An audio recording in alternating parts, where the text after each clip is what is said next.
Thomas, it's up for grabs now. Thomas, right at the end. And it's Tony Adams put through by Steve Ball. Would you believe it?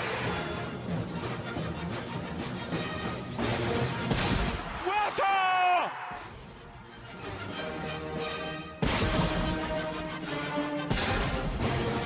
Patrick Vieira is in for Arsenal and sweeps it home. It's Bergkamp. That's magnificent.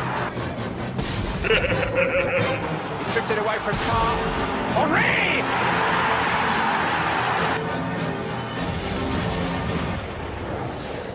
And it's Arsenal!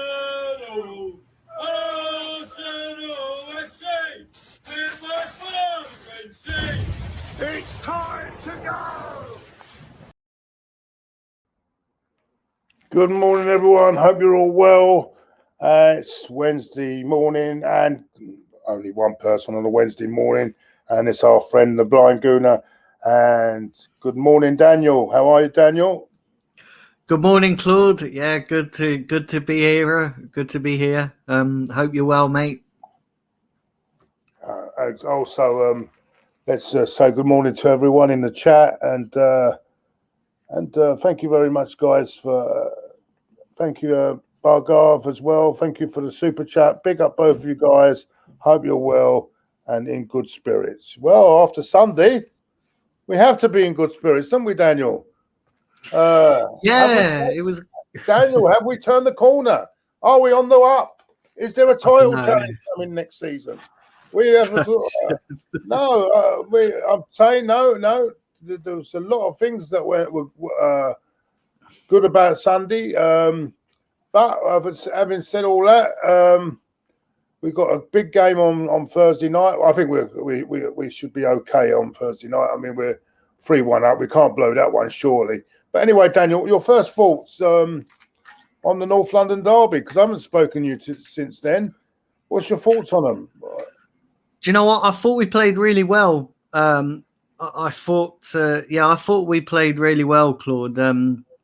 We sort of dominated Spurs. We absolutely, we dominated them for 75 minutes at least.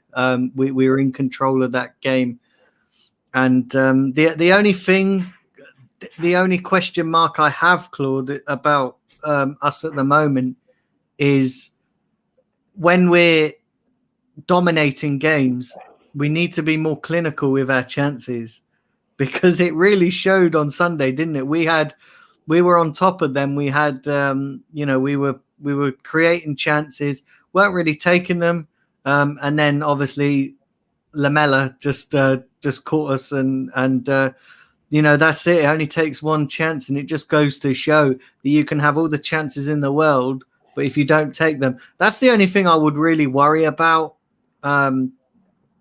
With this team at the moment, we're playing well, we're creating chances, but we need to be more clinical. And I think Arteta alluded to it after the game against Olympiacos, that you kind of need to take your chances when you're on top in a game, because we're not always going to get away with it, Claude.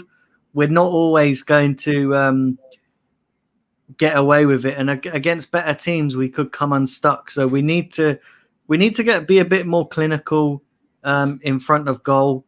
But listen, I was happy on Sunday. I thought it's nice to get a win over Spurs, isn't it? Listen, it's always nice to shut them up for a while.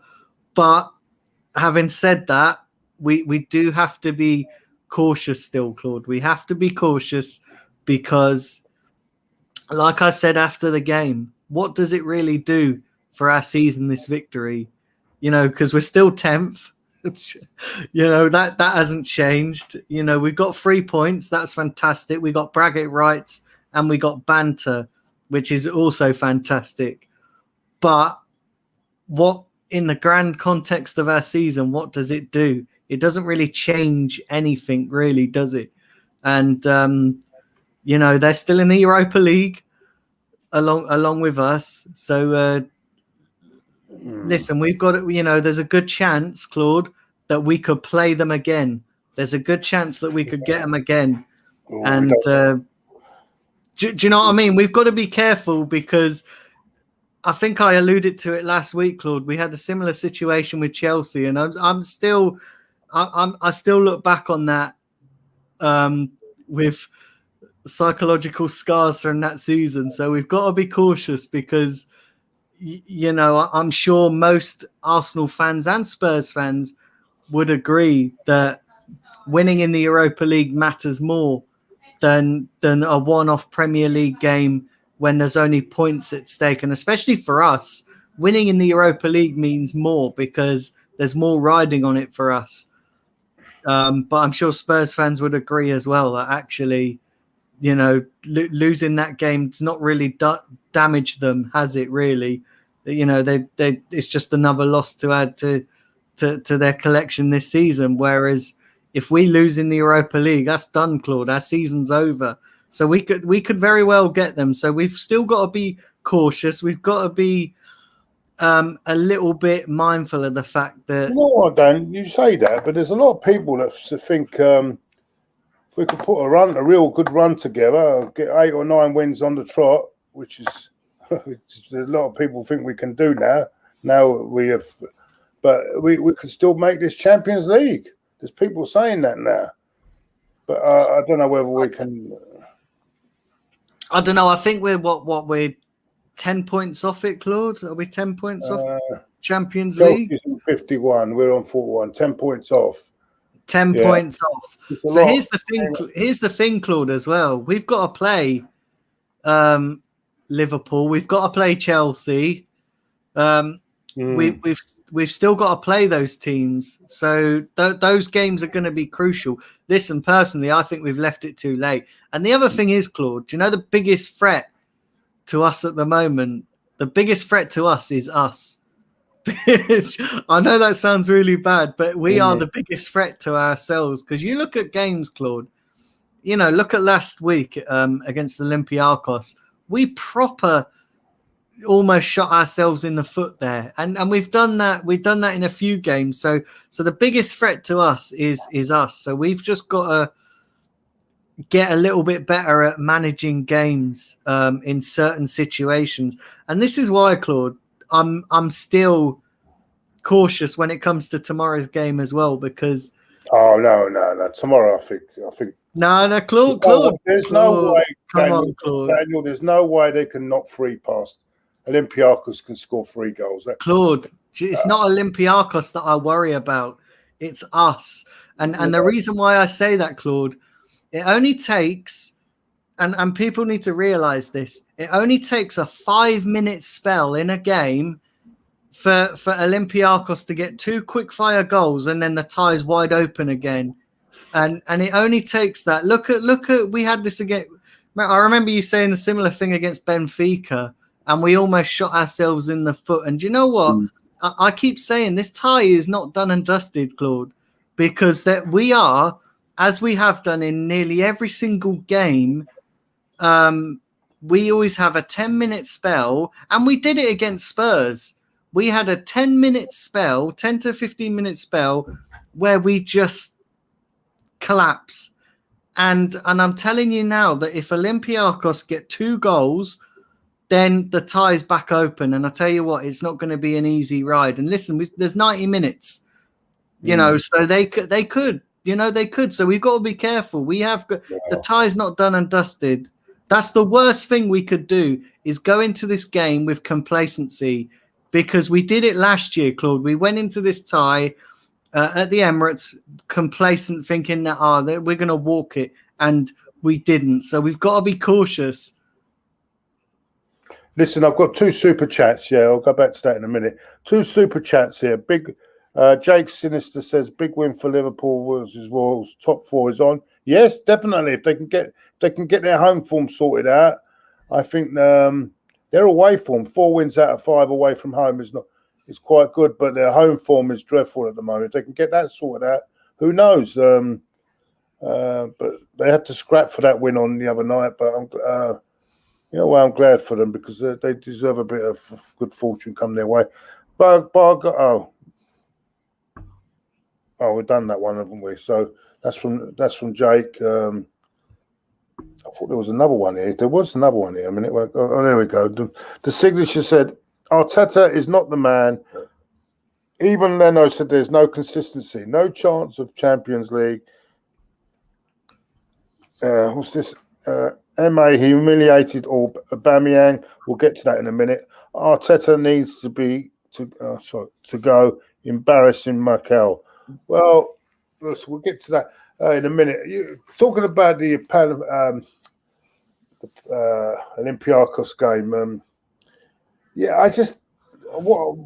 Even that first leg, the only way they were going to score was through how can I put it? It was a bad mistake, wasn't it, for the goal as well? And they didn't really look as if they could. They got that Arahi, who's a very good striker. They've got a very good midfield player in camera.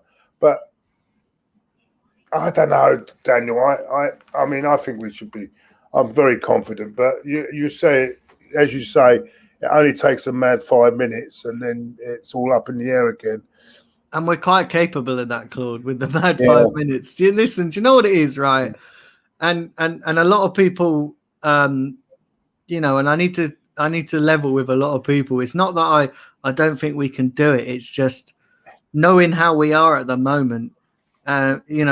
We've had our fingers burnt in the past, and I guess I'm just one of these fans now that is just going, do you know what? Let's just have a little bit of caution here, because we've come out of certain situations with certain games with egg on our face before, and it's, do you know what I mean? And I look on it and think that we've still got a lot of mistakes in us, and when you think that they're least going to happen, they happen, and vice versa. We'll probably go out and we'll be really comfortable tomorrow, but this team is so unpredictable, and that's the thing. That this team is so unpredictable, and there's just something.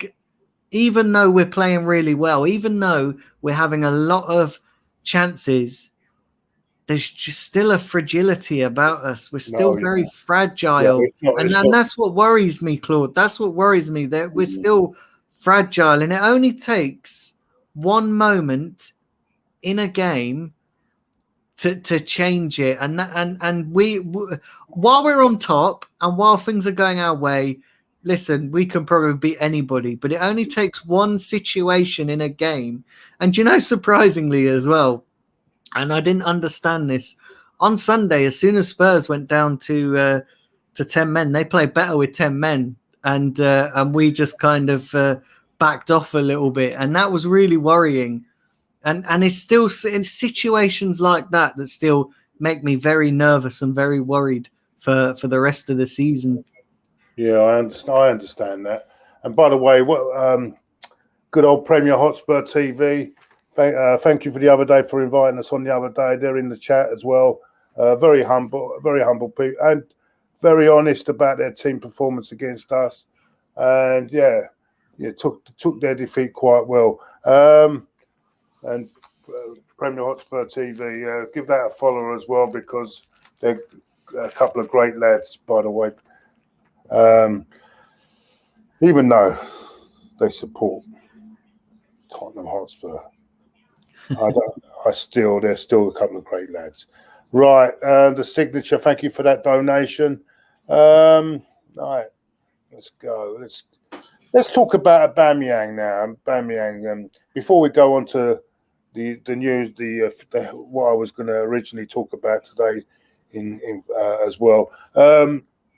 Aubameyang, what did you make of that on Saturday? Do you think it should have been kept in the house rather than shared amongst the whole media? Do you know what, right? I'm a little bit uneasy about this Aubameyang situation, because, like you said, Claude, it could have very well be kept in house.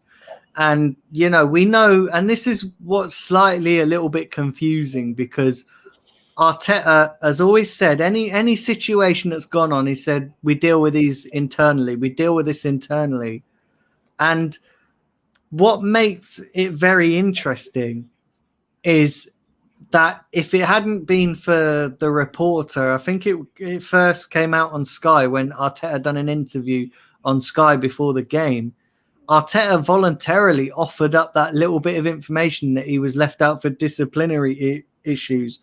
Do you know what, though? I look on this situation, and it's clearly not the first time that he's done it.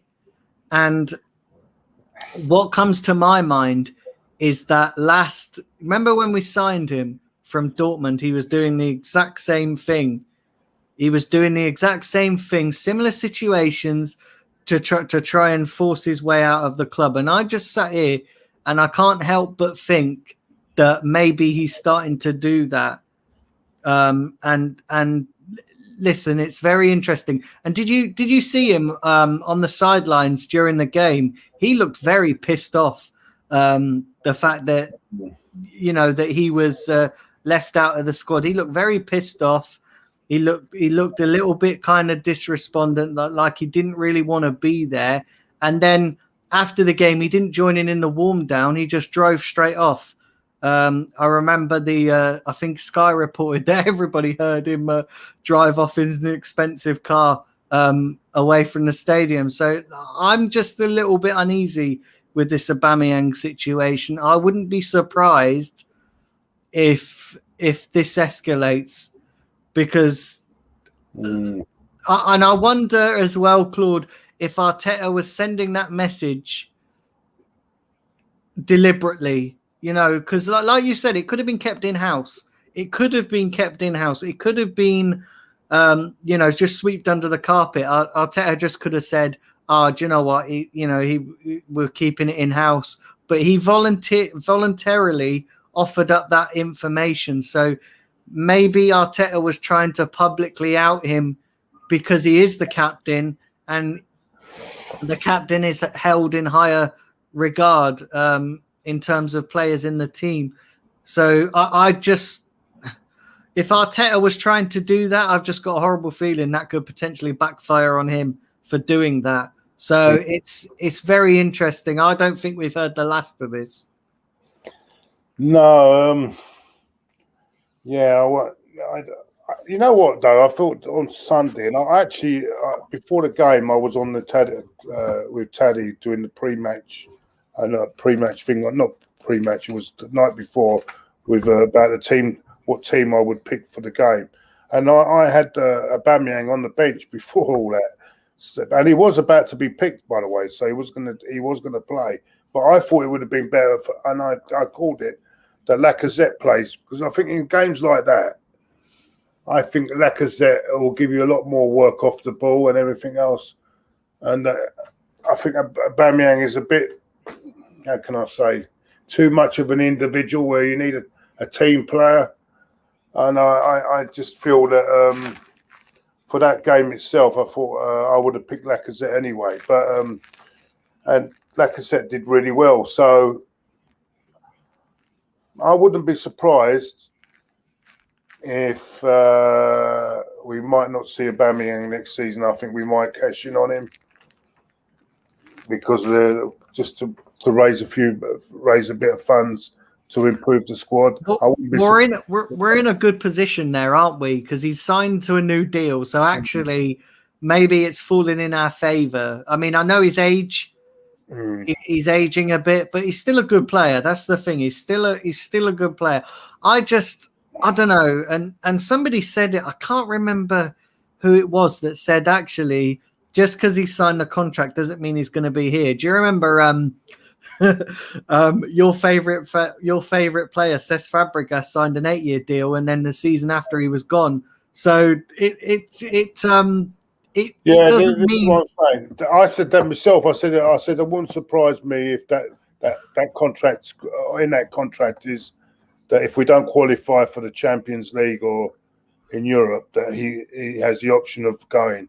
But that's another thing. That's like, if we don't qualify for Champions League, do you think he actually wants to stay another season? He wants to be playing Champions League football. So yeah, And maybe it all depends. It all depends. That It extension. all depends on whether we get it. Yeah, getting making that extension gives us more of a chance of getting a good fee for him, which would improve the squad even more. Because let's get it right, even though we're playing a bit better now, there's still a lot of work to be done on this squad. Let's not get carried away. Let's not get carried away, because I still feel we're not there, not there at all, not quite there at the moment. Yeah, I wouldn't be surprised if he's not here next season. But it all depends on where we finish, doesn't it, Claude? Yeah. It really does. You know, if we can get into the Champions League, that, you know, then it might be a bit of a game changer, and it might be a bit of a game changer if Aubameyang does go. Then we can bring in somebody of real quality. I said it for time, and a lot of people disagree with me. We need to be in the Champions League to bring in some top quality players, because players don't want to come to clubs in the Europa League. It's simple as. And I don't care whether people go, oh, but we signed Aubameyang, we signed Partey, we signed this, that, and the other. Players don't want to come until, you know, we're in the Champions League. Listen, you know, I alluded to it last week that it comes down to circumstances with some of these signings, but we just need to be back in the Champions League. I don't care how we get there. We just need to be back in the Champions League so we can invest heavily and with real quality, because that's what this squad needs.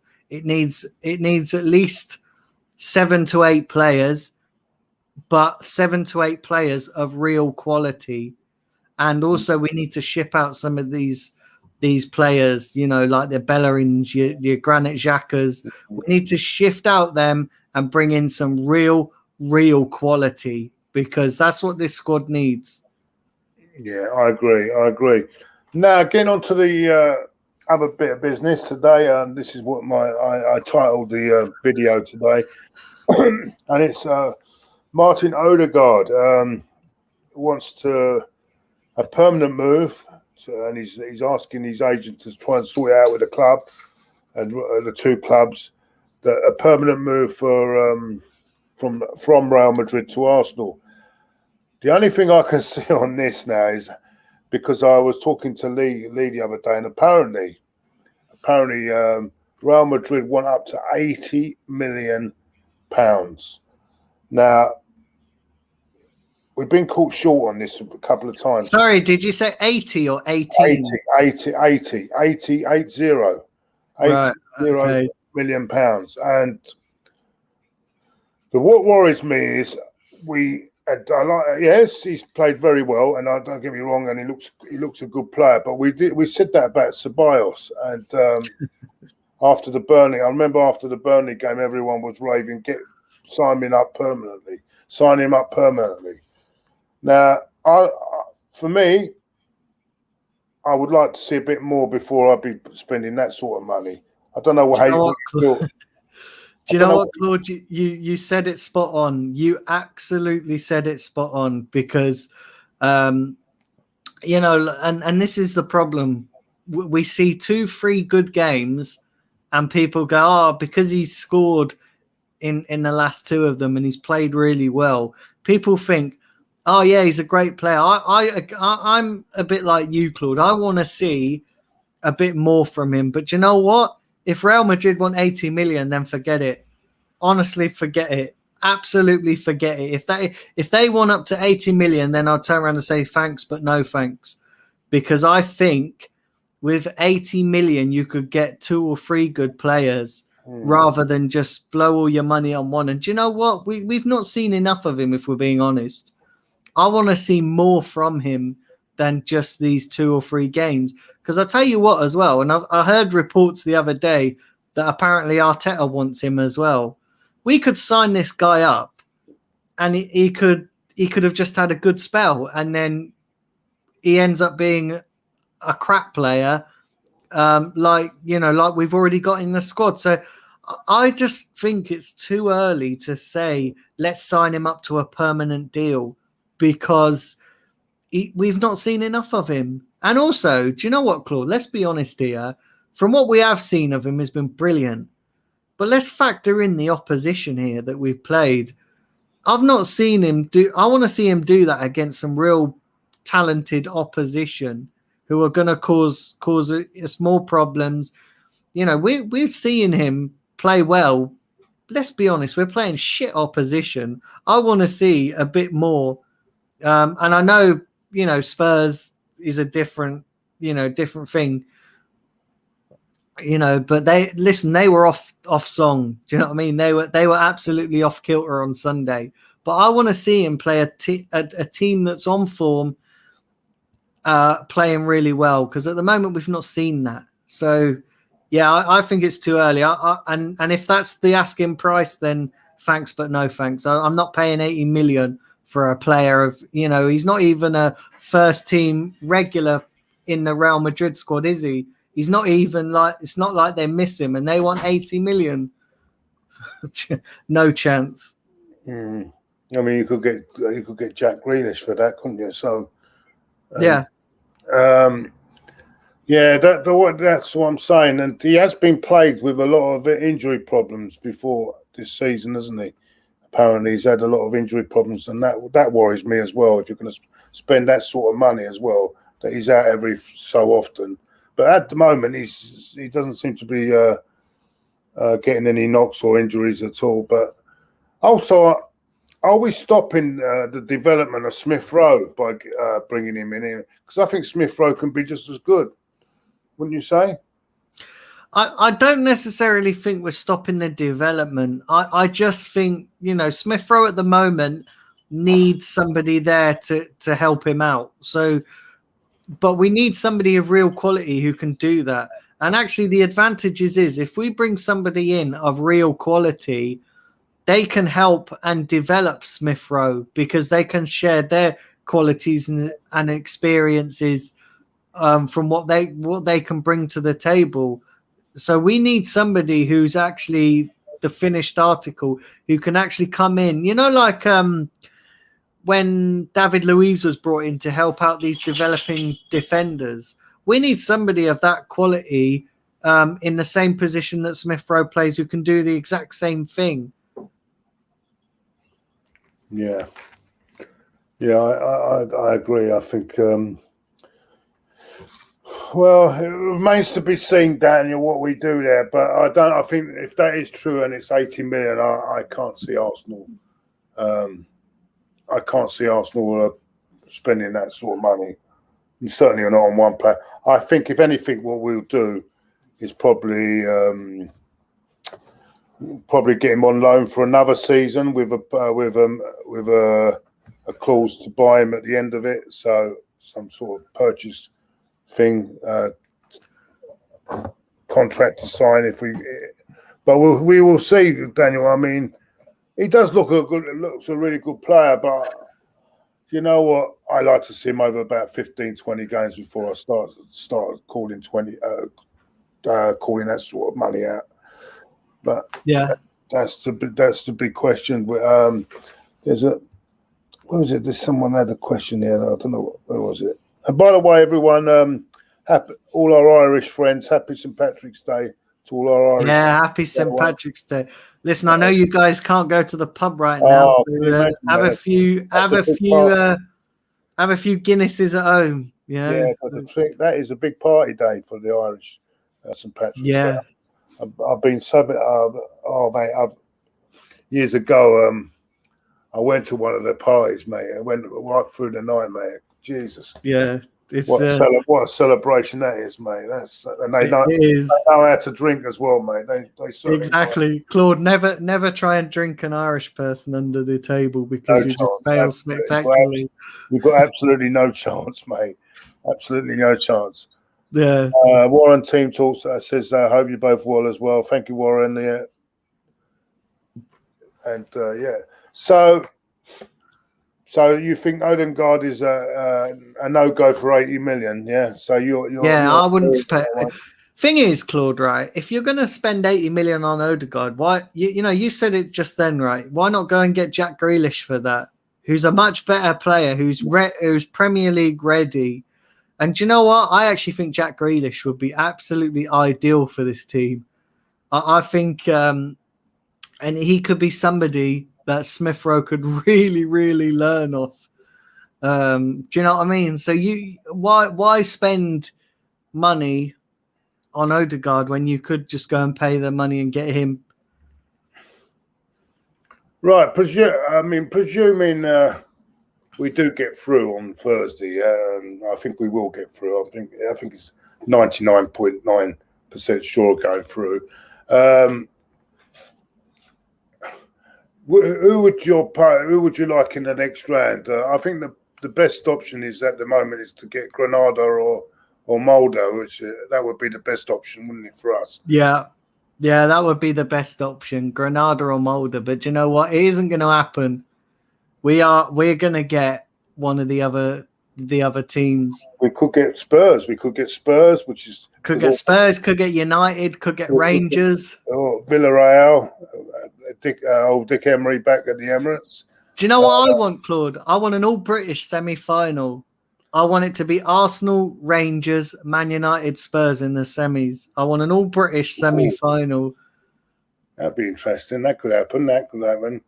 Yeah. The draws on Friday, and both quarterfinals and semi-final draw will be done together. So, yeah, it'd be interesting to see if that could come off. Yeah. Yeah. I just get a feeling, I don't know what two British sides, because there's only 8 teams left. They're going to draw an English tie out. It's going to happen. It's going to happen.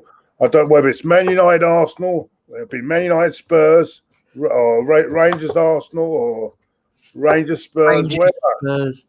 Do you know what would be ideal, Claude? Do you know what would be ideal? To have Rangers Spurs, because I think Rangers could do a number on Spurs, you know. Having said that, Man United have got a very difficult game against Milan, so there's no guarantee. Do you think Man United will get through, Claude? Because I looked on it and everyone's going, Man United's going through with ease. Everyone said Man United are going. Well, first leg for me were outplayed in the first leg. If I'm going to be honest, I thought they were outplayed in the first leg. Do I think?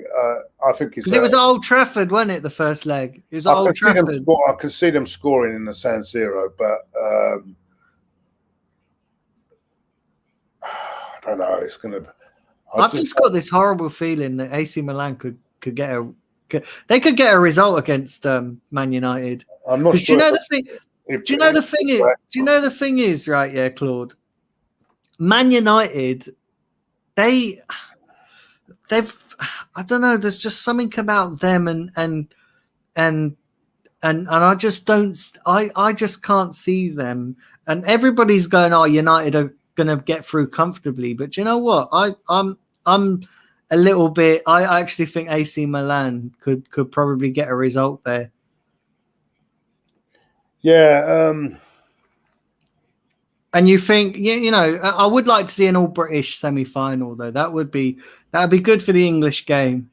You know, we've not had it for a couple of years now. It would be good for the English game to have all British sides in the semi-final, and it'd be good to, you know, it'd be good for the. I just think it'd be good for the English game. Yeah, I just feel that with. The other thing is, would you like an all-English final? How would you feel about playing Tottenham in the final? Well, I said, Claude, I said this last week, right? That we've got to be careful, because I said that if it could come back to bite us, right? And I still believe that. Everyone's going, we beat Spurs on Sunday, we beat Spurs. But I tell you what, remember I said to you the same thing happened with Chelsea, and I said it could very well happen again. And a lot of people are saying, "Oh, why can't we win both?" And I said we can win both. We've got the potential to win both, but football psychology kind of suggests that Spurs are going to get their revenge at some point. And wouldn't it be more of a revenge for them to knock us out of the Europa League? And let's not forget, Jose's got a good record in Europe. Jose is the proven manager in European football. You think as well, Arteta's is kind of still unknown in Europe, so we don't kind of know what record he's got.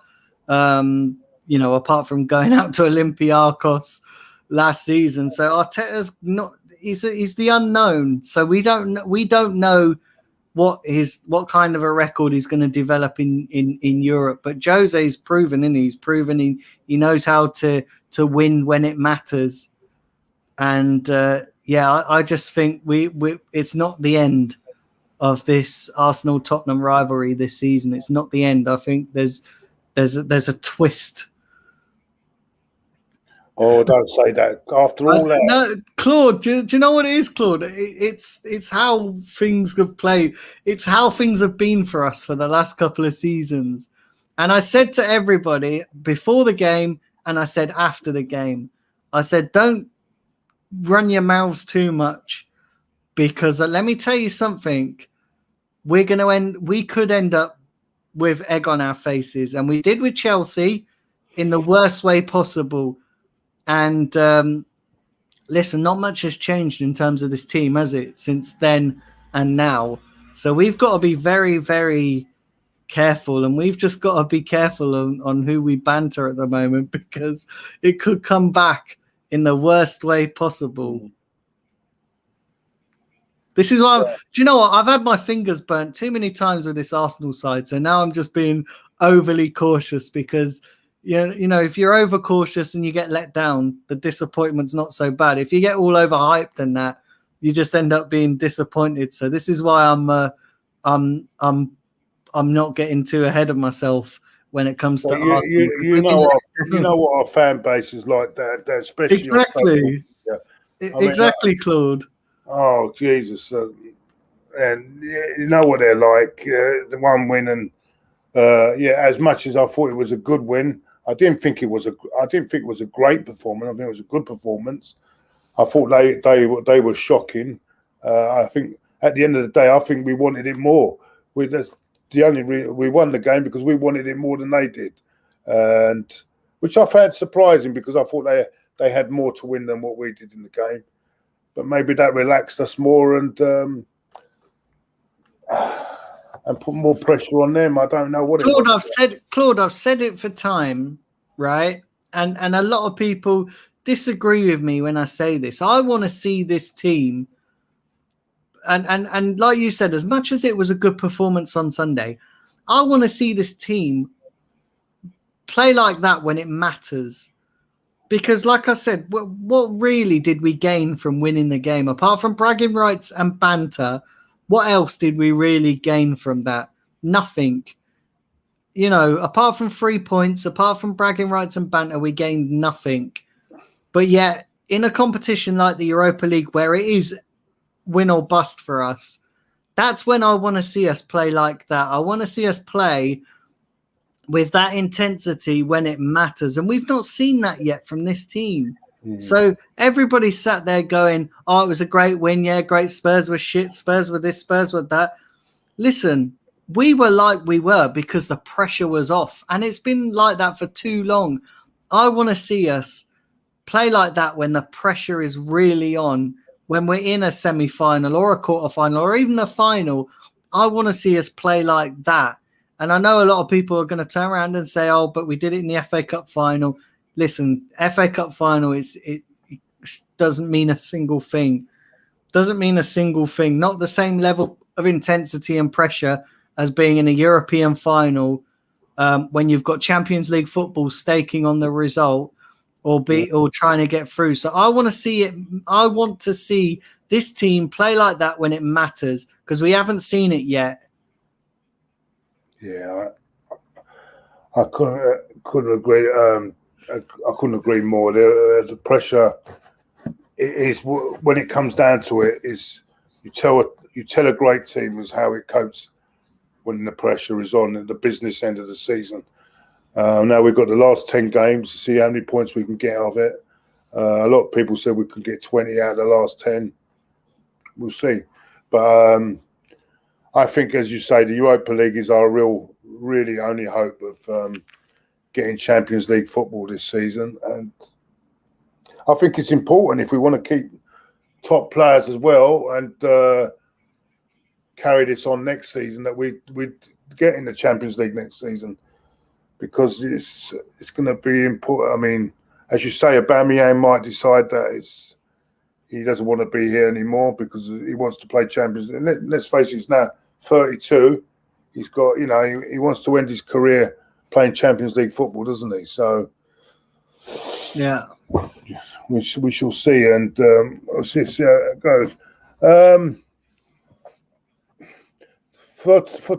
Finally, for tomorrow's game, who would you pick for tomorrow's game? And would you keep the same team we played against Spurs, or well, I think changes? I think Saka's injured, isn't he?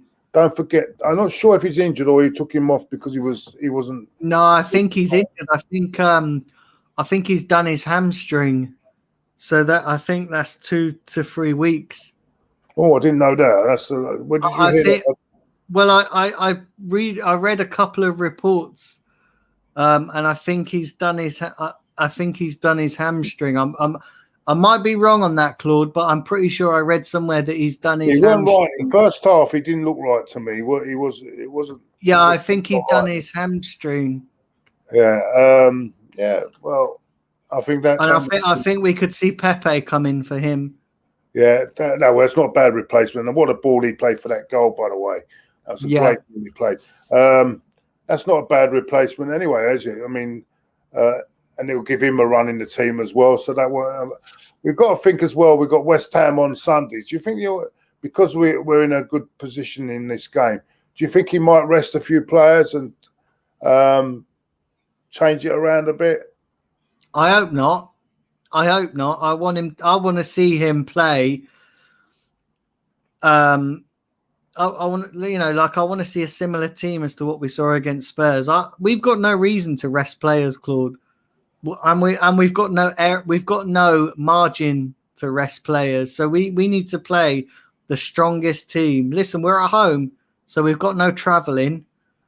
We've got no we're not traveling back from anywhere, like Athens or anywhere. So we're the home team. For that game on Saturday or Sunday, we've only just got to go across London. So we've got not. Yeah. It's all on us, but we've got to get through. I don't care. Like, I'd rather him sacrifice players at the weekend just for this tie because we've got to get through. We're in a comfortable position where we can afford to not go wholeheartedly. I'm just going make a few changes here and there and have them ready for Sunday. But yeah, because we're at the end of the day, I mean, there's still an outside chance if we can get a run together in the league, you know what I'm saying? So, Claude, the thing is though, and you say there's an outside chance, but it depends on other teams dropping points. And do you really? And here's the honest.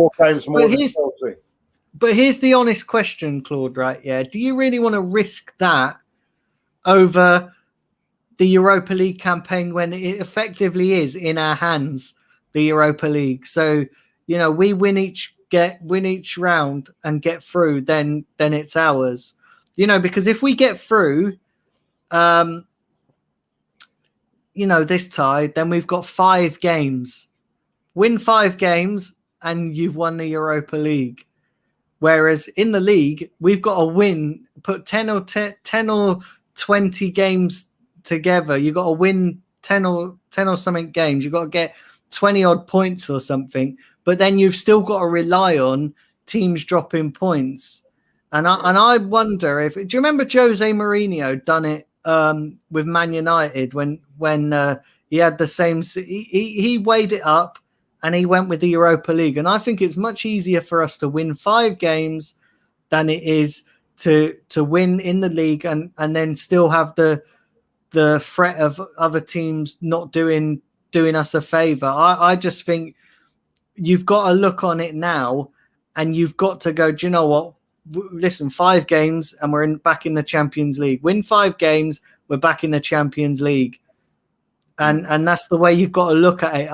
It's all or nothing in the Europa League. I don't even care about the Premier League form because there's no chance. There really is no chance. A lot of people are saying we've got a slight chance. I don't even think we've got a slight chance because we've got to rely on other teams dropping points, and that's not always a good basis to go on. When you're having to rely on other teams to do you a favour, it's not always a good basis to base finishing the season strongly. So I just think we just got to throw everything at the Europa League. It's in our hands, and that's the way forward. Right, no, that's interesting. There's a super chat coming in. Big up, Claude and Dan. Do you think Martinelli will leave and become another Gnabry? Yeah, that's interesting because he wasn't even in the squad on even though everyone was fit, he wasn't even in the squad on Sunday. Where do you see the Martinelli situation, Daniel? For you, how do you see it? Very talented player. I don't understand it, Claude. I don't understand why Arteta's not giving him a chance. It baffles me, if I'm being honest, and I could see him very much leaving. I just wonder as well. You were saying about Aubameyang possibly being a route to more money. I'm just wondering if Arteta does rate Martinelli, and I honestly do think this. I wonder if Arteta does rate him, and he's looked on it. Do you know what? I need to keep some insurance policies just in case we don't get into the Champions League.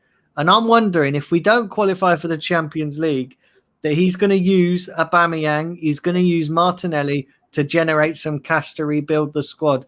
And it kind of looks like that, doesn't it? I'm wondering if maybe he's not playing Martinelli just as an insurance policy to try and get some cash if we don't qualify for the Champions League. And I think that's his plan B. Yeah, maybe, but it's something not right. I think I was thinking maybe it's because of the injury he had. He doesn't want to. But then again, he's not even giving him 20 minutes here or there, is he? He's not even playing him, not even in the squad. Something not right there. There's something doesn't sit right with me on that one. But then again, we don't know what's going on behind the scenes, do we? To be honest. Daniel, yeah, so let's just see if there's anyone else got anything to say. Static says Atletico Madrid could win away against Chelsea. They did it last time a few years ago. You never know. Well, that's the game tonight. Prediction on that one tonight, Daniel's big game tonight. Atletico, yeah. That's Chelsea 1-0 up from the first leg, but it's still in the balance, that one. More in the balance than our game. But can you see that? Chelsea stepping up? It's possible. Listen, Diego Simeone is a quality manager, Claude. An absolute quality manager. And they've got a good team, Atletico. Well drilled, well organised, and Chelsea aren't going to have it easy. They're not going to have it easy at all. So, possible. Yeah, although Tuchel has done a fantastic job since he's got there.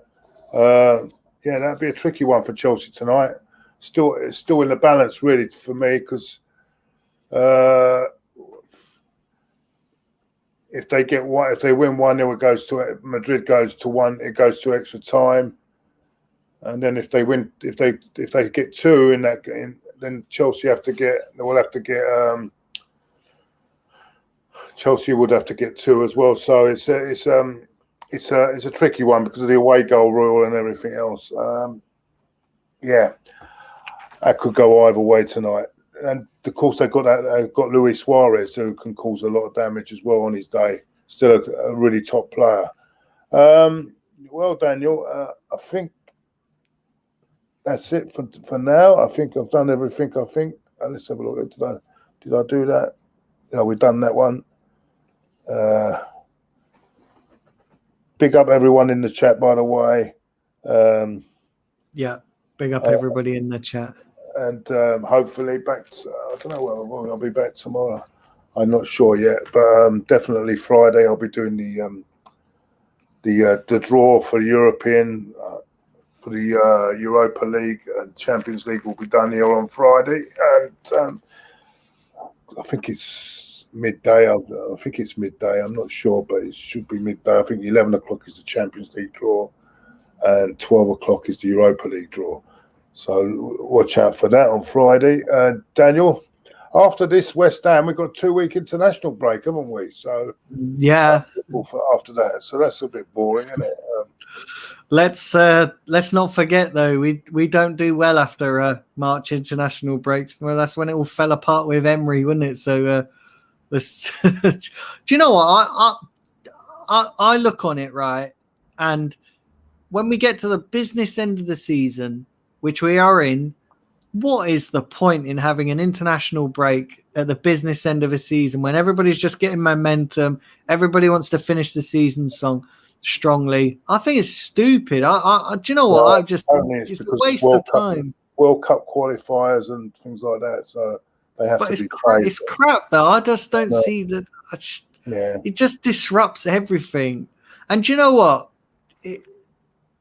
Because of players got to travel as well, especially with the precarious situation with COVID still, it's stupid. I don't see. I've seen as well a lot of teams, a lot of clubs not going to let their players go on international duty because of the COVID situation. Because we saw it happen last time, didn't we? When we had an international break, players come back, like with Tierney, he had to isolate and all that. I just don't see the point to it, Claude. I really don't.